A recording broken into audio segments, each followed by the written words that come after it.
যখন জোর করে তুলে নিয়ে যাওয়া হয়েছে, আওয়ামী লীগের অনেক আতিপাতি নেতারা আপনাদের আশপাশ দিয়ে ঘুরছে, আপনারা কোনো প্রতিবাদ করতে পারেন নাই।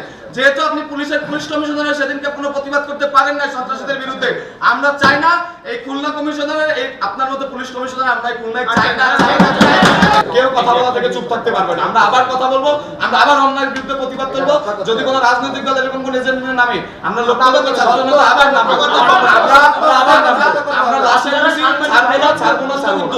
আমরা বলি আমাদের দেশে আর কোন ধরনের কোন ঘুষ, দুর্নীতি, লিয়াজু, সিন্ডিকেট, বাজার সিন্ডিকেট, ওষুধ সিন্ডিকেট, স্বাস্থ্য সিন্ডিকেট, মাদক, অরাজকতা, গুন্ডামি, চাঁদাবাজি, নৈরাজ্য, সন্ত্রাস কিচ্ছু থাকবে না, কিচ্ছু থাকবে না। কোনো সিঙ্গারা বিস্কুটের লোভে নয়, এই একটানা 35 দিনেরও বেশি সময় ধরে আন্দোলন করে তারা আমরা আতঙ্কে পুলিশের উপর এই দেশটাকে আমরা ঠিক করতেছি। আমি যখন শান্তিপূর্ণ মিছিল নিয়ে ফেরত যাচ্ছিলাম তখন কেন সেখানে দায়িত্বরত এপিবিএন এবং পুলিশ আমার উপর গুলি চালালো স্যার। আমার শরীরে 11টা গুলি লেগেছে, 11টা গুলি লেগেছে স্যার, 11টা গুলি, 11টা গুলি, এখানে 11টা গুলি লেগেছে। যে ধরনের নেতৃত্ব দরকার বা নৈতিকতা থাকা দরকার সেটা ভিত্তিতে আগামী দিনে কাজ করবেন। আমরা অবশ্যই প্রশাসনকে চাই, প্রশাসনকে আমরা তো কোনোভাবে মানে ধিক্কার বা ঘৃণা জানাতে লিয়াজভিত্তিক প্রশাসনকে ধিক্কার জানাই। জীবনকে সহজ এবং স্মার্ট করতে আপনিও নিয়ে আসুন ভিশন ওয়াশিং মেশিন, জীবনে আধুনিকতা। তখন আমরা আপনাদের আওয়ামী লীগের স্বৈরাচারের পাচারের রূপ দেখেছি। এট দ্য সেম টাইমে এখানে আবু সাইদ ভাইয়ের নাম নেওয়া নেই, এখানে মুক্ত ভাইয়ের নাম না নেওয়া হয়, এখানে অন্যান্য শহীদদের নাম না নেওয়া হয়। এখানে কিভাবে আপনারা মিটিং শুরু করতে পারেন? এখানে আমরা কোনো দলের টাকার উপরে ভিত্তি করে আন্দোলন করি নাই। এখানে সাধারণ ছাত্ররা প্রতিদিন হেঁটে খেয়ে না খেয়ে কোনো সিঙ্গারা বিস্কুটের লোভে নয়, এই একটানা 35 দিনেরও বেশি সময় ধরে আন্দোলন করে তারা আমরা আতঙ্কে পুলিশের উপর এই দেশটাকে আমরা ঠিক করতেছি। আমরা যখন দেশ সংস্কার করতেছি অরাজনৈতিক ভাবে, আপনারা তখন রাজনৈতিক দলের নেতা কর্মীদের নিয়ে এখানে কি করতেছেন? আপনারা এই প্রশাসন লিয়াজু ভিত্তিক প্রশাসন, এই প্রশাসন যদি ভবিষ্যতে থাকে আমরা আশা করতেছি আমরা সাধারণ ছাত্র সমাজ আবারও একই ঘটনার সম্মুখীন হব। আবার গুলি চালাতে পারেন। আজকে আগের দিন আপনারা লীগের হয়ে গুলি চালাচ্ছেন, এর পরবর্তীতে আপনারা গুলি চালাবেন। আপনাদের জুনিয়র অফিসাররা কেন স্বতন্ত্র কমিশন চায়? তারা কেন বলছে যে আপনারা আমাদেরকে স্বাধীন করুন? কারণ তারা জানে আবার যখন নতুন রাজনৈতিক দল আসবে, আপনারা সেই নতুন রাজনৈতিক দল যদি চাপে পড়ে তাহলে আপনারা আবার আমাদের বুকে গুলি চালাবেন। আপনারা যে গুলি চালাবেন না এর গ্যারান্টি কি আমাদের দিবেন? কোনো ছাত্রের উপরে, কোনো জনতার উপরে, নিরাপদ জনতার উপরে, কোনো মিছিলের উপরে যে গুলি চলবে না, মিছিল মিটিং স্বাধীনভাবে হবে, এর কোনো গ্যারান্টি আছে? একটা দল মাত্র রক্ত শুকাইতে পারেনি, তার ভিতরে আপনারা সমাবেশ শুরু করছে, আপনারা তাদের সাথে বসা শুরু করে দিচ্ছেন কেন? এগুলো কেন?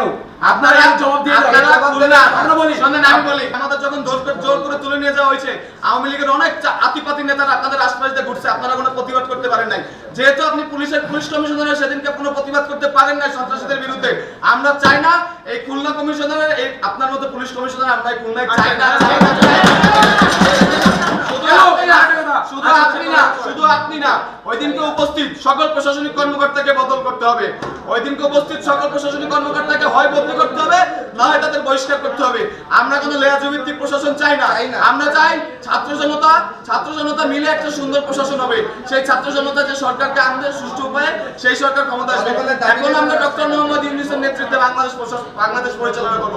এখানে কোনো রাজনৈতিক দলের জন্য আমরা কোনো আপনাদের যে জুনিয়র অফিসার আছে তাদের হচ্ছে একটা বার্তা, আপনাদের যে সিনিয়র অফিসার আছে তারা পদত্যাগ করবে কি করবে না আমরা জানি না, কিন্তু বর্তমান দেশের যে অবস্থা পুলিশ প্রশাসন রাস্তায় দরকার। আপনারা অঞ্চলে অঞ্চলে ডাকাতি হত্যাযজ্ঞ থামান, রাস্তায় ফিরে আসেন, সিনিয়র অফিসারদের কমানো লাগবে না, আপনারা নিজ নিজ থানার আন্ডারে আপনারা কাজ করেন।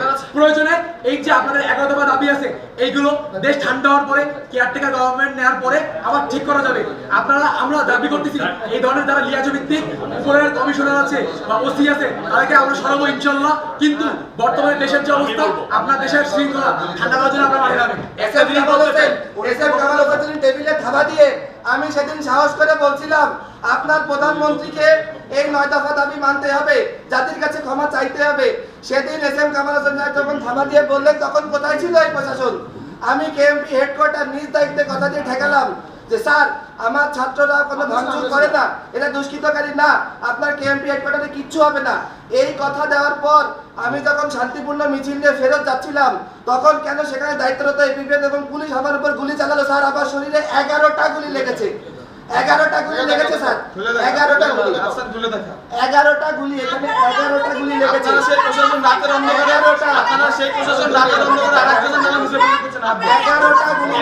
প্রশাসন আমাদের দরকার, প্রথম কথা প্রশাসন আমরা চাই, তবে আমরা প্রশাসনের যে নৈতিকতার যে অবক্ষয় দেখেছি স্পেশালি আমি পুলিশ বাহিনীকে বলবো, তাদের এই নৈতিক অবক্ষয়ের কারণে আজকে পুলিশ প্রশ্নবিদ্ধ, এবং আমরাও এই ক্ষেত্রে ব্যতীত যে আমাদের অনেক পুলিশ মারাও গিয়েছে। বাট তাদের এই নৈতিকতা যদি থাকতো তাহলে আজকের এই সিচুয়েশন দেখা লাগতো না। তবে আমরা কোনো রাজনৈতিক দলকে এখানে প্রমোট করার জন্য আমরা ছাত্র সমাজ এখানেও আসি এবং সারা বাংলাদেশে আছেন, আমরা নিরপেক্ষতার ভিত্তিতে আমরা এই সরকার গঠন করতে চাই। এবং পুলিশ বাহিনীকে আমরা বলবো যে আপনারা যেই ধরনের নেতৃত্ব দরকার বা যে নৈতিকতা থাকা দরকার সেটার ভিত্তিতে আগামী দিনে কাজ করবেন। আমরা অবশ্যই প্রশাসনকে চাই, প্রশাসনকে আমরা তো কোনোভাবেই ধিক্কার বা ঘৃণা জানাতে লেয়াজভিত্তিক প্রশাসনকে ধিক্কার জানাই। এট দ্য সেম টাইম আমরা চাই যে প্রশাসনিক কয়েকজন কর্মকর্তার জন্য যে পুরো ডিপার্টমেন্টকে বরখাস্ত করতে হবে বা ডিপার্টমেন্টকে আমরা নিন্দা জানাবো সেটা না, আমাদের অবশ্যই প্রশাসন দরকার আছে। প্রশাসন না থাকলে বিশৃঙ্খলা বাড়বে, এটা আমরা সবাই জানি। আমরা ছাত্ররা তো আর এই মাঠের দায়িত্ব নেব না, আমাদের পড়াশোনা আছে। তবে এই লিয়াজভিত্তিক প্রশাসন আমরা কখনোই চাই না এবং এই বাংলার ছাত্র সমাজ কোনোদিন মেনে নেবে না। আজকে আপনারা যদি রাজনৈতিক নেতাদেরকে ইনভাইট করতেন তাহলে আমাদের কেন রাখছেন? আমরা তো কোনো রাজনৈতিক নেতার আন্ডারে আমরা কোনো আন্দোলন করিনি। আপনারা ছাত্র জনতার জন্য যেটা ভালো হয় সেভাবে আমরা যে আমাদের প্রতিনিধি ভাইরা আছে ঢাকা বিশ্ববিদ্যালয়ের সেটাই করা হবে, সেটাই করা হবে। তাদের কথা শুনতে হবে, আমাদের কথা শুনতে হবে, ভাই কথা বলবেন। বল। তাদের নেতৃত্বে আজকে রাত 8টায় যে শপথ বাক্য পাঠ করবে ডক্টর মোহাম্মদ ইউনূস, আপনারা তাকে সাপোর্ট দিবেন এবং ইনশাআল্লাহ অবশ্যই আপনারা ছাত্র জনতাকে সর্বোচ্চ সহযোগিতা করবেন। এখানে আজকে আমাদের ছাত্র প্রতিনিধিদের কাছ থেকে যতগুলো বক্তব্য এসেছে কোনো বক্তব্য না কেটে কোনোটা বক্তব্য আপনারা প্রচার করবেন। এটা বাক স্বাধীনতা, বাংলাদেশ আবার আমরা ফেরত আনছি, এই বাক স্বাধীনতা চিরকাল থাকবে। কেউ কথা বলা থেকে চুপ থাকতে পারবে না। আমরা আবার কথা বলবো, আমরা আবার অন্যায়ের বিরুদ্ধে প্রতিবাদ করবো। যদি কোনো রাজনৈতিক দল এরকম কোন এজেন্টের নামে আমরা লক্ষ্য ছাত্র জনতা আবার নামে আমরা লাশের মিছিল ছাড়বো না।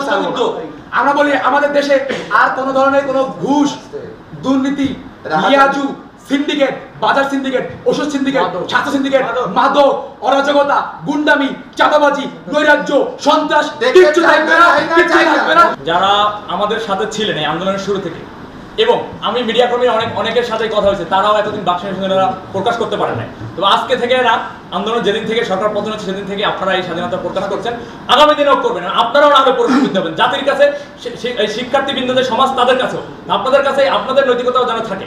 সব কোনো বাহিনীকে প্রতিটা মানুষে হচ্ছে যদি অন্যায় করে তারা প্রশ্নবিদ্ধ হবে, এটাই আমার মেসেজ। বাংলাদেশ স্বাধীন।